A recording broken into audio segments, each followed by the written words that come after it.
நான் நிறைய அச்சீவ் பண்ண ட்ரை பண்றேன், மேனிஃபெஸ்ட் பண்ண ட்ரை பண்றேன். ஆனா என் வாழ்க்கை நகரவே மாட்டேங்குது அப்படின்னு யோசிக்கிறீங்களா?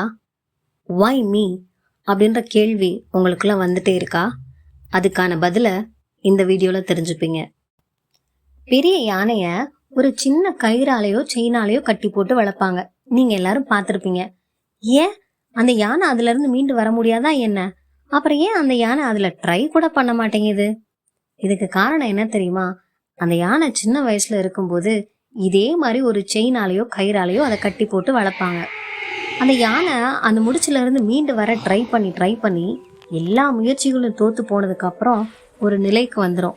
என்னால இதுல இருந்து மீண்டு வர முடியாது அப்படிங்கிறத ரொம்ப ஸ்ட்ராங்கா நம்ப ஆரம்பிச்சிரும்.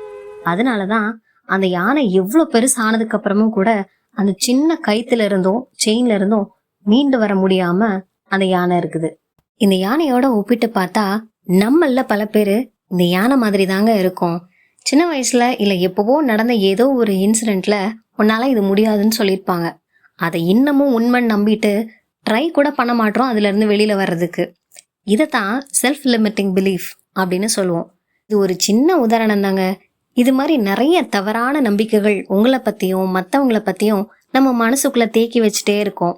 நம்ம கோலை அச்சீவ் பண்றதுக்கு பெரிய தடையா இருக்கிறது எதுன்னு பாத்தீங்கன்னா இந்த செல்ஃப் லிமிட்டிங் பிலீஃப் தான். அந்த யானையோட பலம் என்னன்றது யானைக்கு வேணா தெரியாம இருந்திருக்கலாம், ஆனா நமக்கு என்னன்றது தெரியும். அதே மாதிரிதான் உங்களோட பலம் என்னன்றத நீங்க தாங்க கண்டுபிடிக்கணும். இந்த செல்ஃப் லிமிட்டிங் பிலீஃப் அப்படிங்கிற செயினை உடைங்க. Find your strength. டெஃபினட்டா உங்களாலையும் நீங்க மேனிஃபெஸ்ட் பண்ற வாழ்க்கைய வாழ முடியும்.